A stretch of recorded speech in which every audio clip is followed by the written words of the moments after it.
In this video, I've got a recording of a chat that I had on Skype with Karen Bradshaw, who is one of my writers. Recently, Karen has been creating content for my latest affiliate marketing website, wheelalong.com. So if you want to check out some of her work, go and check out that website. You'll find a link to it in the description. During the call, we talk about lots of different things related to writing, including the tools that Karen uses, how she does her research, and how she motivates herself. Karen is currently taking on new clients, so if you're interested in hiring a new writer, you'll find a link to her website in the description, and on there you'll find all the details, including how much she charges. Anyway, I think that's enough intro. One quick thing before we get started. If you're new here, why not subscribe? Just click the red button below. Make sure you click the bell to be notified when I upload new videos and when I go live. If you enjoy this video, if it helps you out in any way, please click the like button because that really helps me out.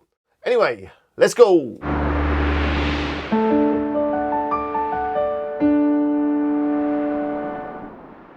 So very pleased to have Karen on a call with me this morning. We're going to be talking about writing and creating content. For those of you that don't know, Karen does a lot of articles for me. She's been helping me with my most recent project, which is the Wheelbarrow website. But yeah, I thought it'd be good to get Karen on and just have a chat about writing and creating content and all that kind of stuff. So, Karen, thanks for coming on. No problem. So yeah, I've got a few questions, but we'll just see how it pans out. So what were you doing before you started writing? Well, I've been a full-time mother for some years. Before that, I was actually in food as a quality supervisor in a factory that produced sandwiches. So I then went on to have my children, stayed at home with them. And then when my son when he started school, I decided, right, I'm going to get myself back into work now. But having had such a lengthy time off, it was difficult to find another job. So I actually ended up working in McDonald's. Okay. And I thought, this is not what I want to do, but it was just sort of like a stopgap before, moving on to something else. I then went on and had a daughter, and after that I decided, right, I'm going to do something I want to do for myself now, and I've always loved writing, so I thought, why not, we'll give that a try. So it's a bit of a difference, food to writing, but yeah, well, it's obviously working.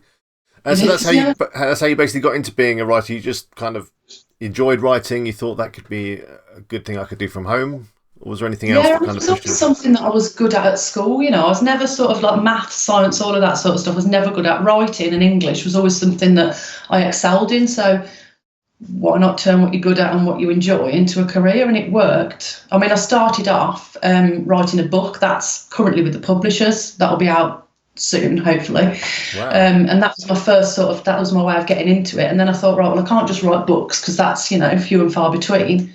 So I went down the writing for, articles, blogs and all that kind of thing, and it's panned out. Yeah, I mean, that leads me on to my next question, actually. You've just mentioned you write a book, and obviously you write articles for me.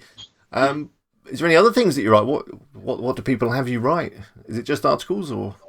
It's so varied. I mean, there's a lot of product reviews. Sometimes there's, there's been a lot of COVID stuff recently. People have been asking for one guy that I write for, and it's all to do with business and e-commerce and that kind of thing that his blog is about. And just last week there was an article I wrote about COVID and the impact on businesses and what we're going to do in a second lockdown from a business perspective. Yeah. But then, there's everything. I mean, obviously for you, there's been the wheelbarrow stuff. And then this morning I've been writing about lawnmowers and audio equipment. So it's just a bit of everything. And yeah, it's definitely varied. Yeah. So what is the strangest thing that you've been asked to write about, do you think? I mean, wheelbarrows are pretty weird, I guess, but anything weirder?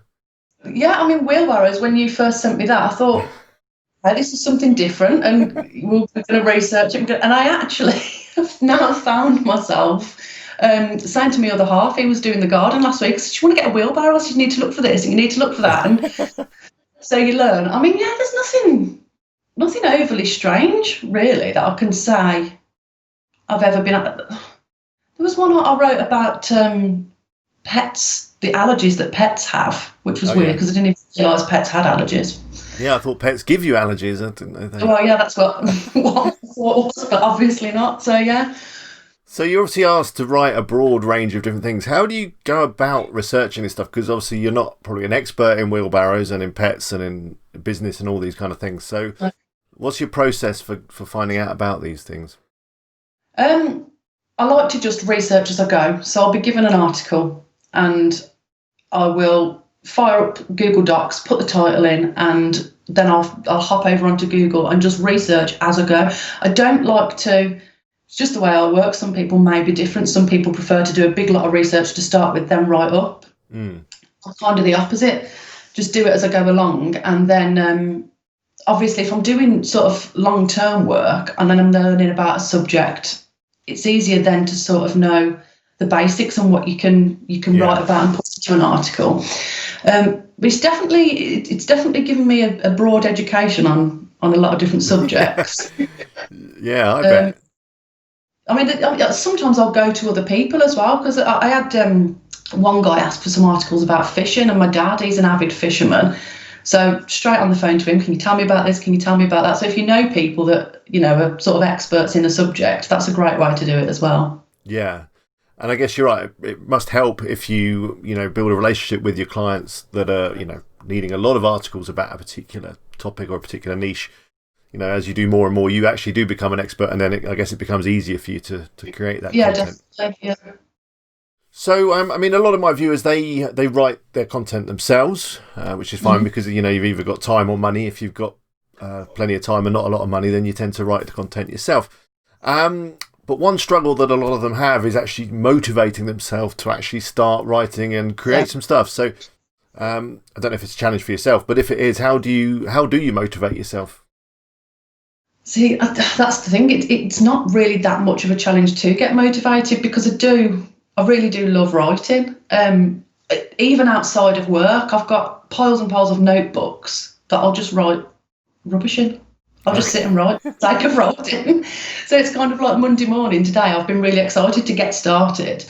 But I think, for people that do struggle, I think it's just a case of finding something that you really want to write. So say for your viewers, if they are writing in a niche that they're passionate about, just using that as your motivation, because if it's something that interests you, you're going to enjoy it anyway. Yeah.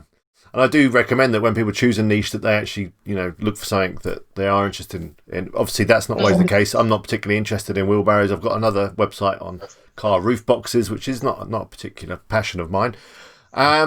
So, yeah, sometimes it can be tricky to motivate yourself. Do you have any tips or tricks in order to kind of get yourself started, or anything like that? Do you have a document template or something like that maybe that helps you get going, so you just have to fill in some blanks, or do you just write with a blank page? It very, very much depends on what I'm writing. I mean, I as a rule of thumb, I'll go for sort of an introduction. Then you've got the body and a conclusion, and that's the general sort of pattern I'll follow. But that can go off in so many different ways.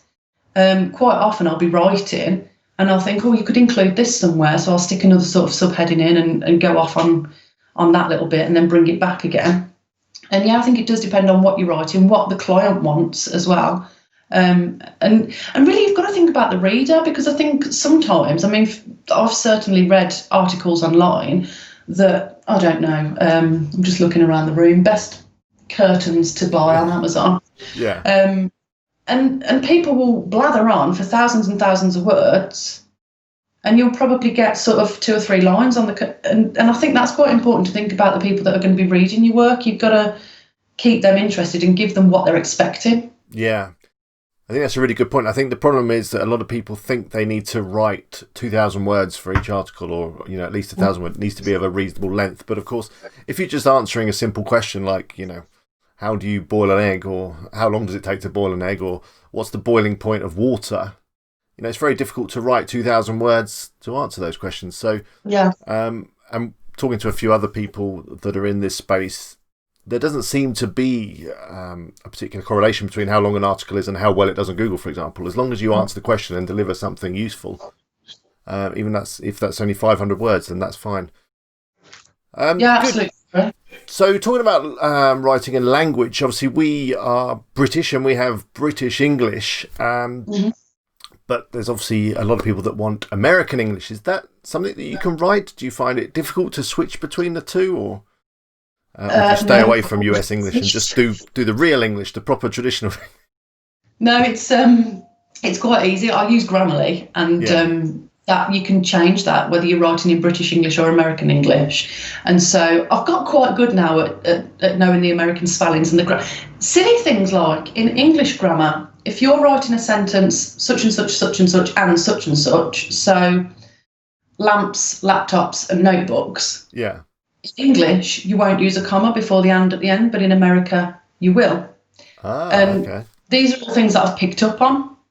So yeah, I've got quite good at flitting between the two now. But that Grammarly plugin really does help pull up my errors if they do appear. Yeah, Grammarly's great.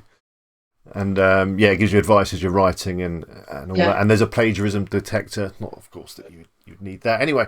But some people like to check their content when it's delivered that it hasn't been ripped off anyone else, which can happen with other writers. So, do you have any top tips for people if they are struggling to write? Is there anything that you would advise? Maybe I don't know. Do you listen to music, or is there a better time of day for you to write, or any other tips or advice that you could give? I'd definitely say write when you feel like it. Okay. Don't force yourself. Don't ever think, right, I'm going to sit down at 9 o'clock on Tuesday morning and start writing, because you probably won't. Yeah. You've got to. Sometimes, I mean, I've woken up in the middle of the night before with an idea in my head, because I do a lot of creative writing. Yeah. And I think I can go back to sleep now and probably forget this in the morning, or I can get up and I can at least make some notes. And if I choose to go back to sleep, I find it going around in my head anyway, so I'll get up and make the notes at the end of it. You've got to get it so out. Yeah, definitely. When you feel like writing, start writing, because there's sometimes a day where you just think, well, I can't be bothered. I'd rather sit down and have a cup of tea or a glass of wine or whatever you drink. Yeah, don't force it. Yeah, just go for it. But yeah, I mean, I find music a distraction. I like quiet. I mean, it was really difficult over lockdown, having all the kids here and trying to keep them entertained and write at the same time. And yeah, so yeah, definitely get that focus. I mean, some people to say it's best to just even just write with a pen and paper rather than on the laptop or the computer. And also, make sure that you turn off your phone, all that kind of stuff, because I don't know about you, but when I'm writing, I need to kind of keep my thread. If something distracts me, then that can completely throw me off. So yeah, because you get in the zone. And I think as well, a lot of notes help. I tend to keep a notebook at the side of me while I'm writing, and I'll be typing away, and if anything pops into my head, write that straight down, even if it's completely irrelevant to what I'm currently doing. If it's just a different project, you've then got it all there. And it's I think it's a lot easier to work off notes than it is to just try and brain dump it out. Yeah, it makes perfect sense. All right, well, let's wrap up. Obviously, people are going to be interested in possibly hiring you to do some content for them, which is great. So just want to give a brief overview of how much you charge and whether you are taking on new clients, if there's any kind of things that you don't want to do or stuff that you do want to do. What would you say to people that are interested? I'm happy to speak to anybody and find out, what they're looking for, and if I can help them, I'm always willing. Currently, I am taking on new clients, but there's a bit of a wait to start. It's usually me sort of now saying, I can start working on your project, but you're going to probably have to wait a week for me to get going on it, purely because there's other people. But every day I will book people in for a certain amount of articles, what work I'm going to do. So you'll always know, which you'll know yourself, having worked with me. I will say to you, you're going to have it by this date. And so I'll plan it in and I'll work on it, and you will get it by that date. In terms of what I charge, it varies very much. If you look on my website, there's a pricing page. Larger projects, they come with a project rate. Yeah. That goes, between sort of 300 and I think the top one's 700. But then anything over 40,000 words, I'll talk to the client, find out what they need, and we'll come up with something. Okay. So you're happy to do deals for larger projects and definitely. Yeah. Great. So I'll put a link to Karen's website in the description of this video, so you can go check that out and drop her an email and start something rolling, which is great. But obviously don't make her too busy, because she needs to write some things for me. All right. Well, that's great. If people want to ask you questions, just leave a comment below this video and Karen will hopefully keep an eye on them and reply as best as she can. But yeah, Karen, thanks for joining me. And No problem. I'll speak to you soon. Thank you. That brings us to the end of this video. Hope you found it useful. As I just mentioned, if you want to get in touch with Karen, you'll find a link to her website in the description. I'd love to know your thoughts on writing and all that kind of stuff. Do leave me a comment below this video. I read all the comments that I get and I'll try to reply to as many as I possibly can. If you're not already subscribed, you can do so by clicking on my face. Why not check out the vlog channel? Just click on my other face. And here are a couple more videos. They've been chosen specially for you. Until next time, bye for now.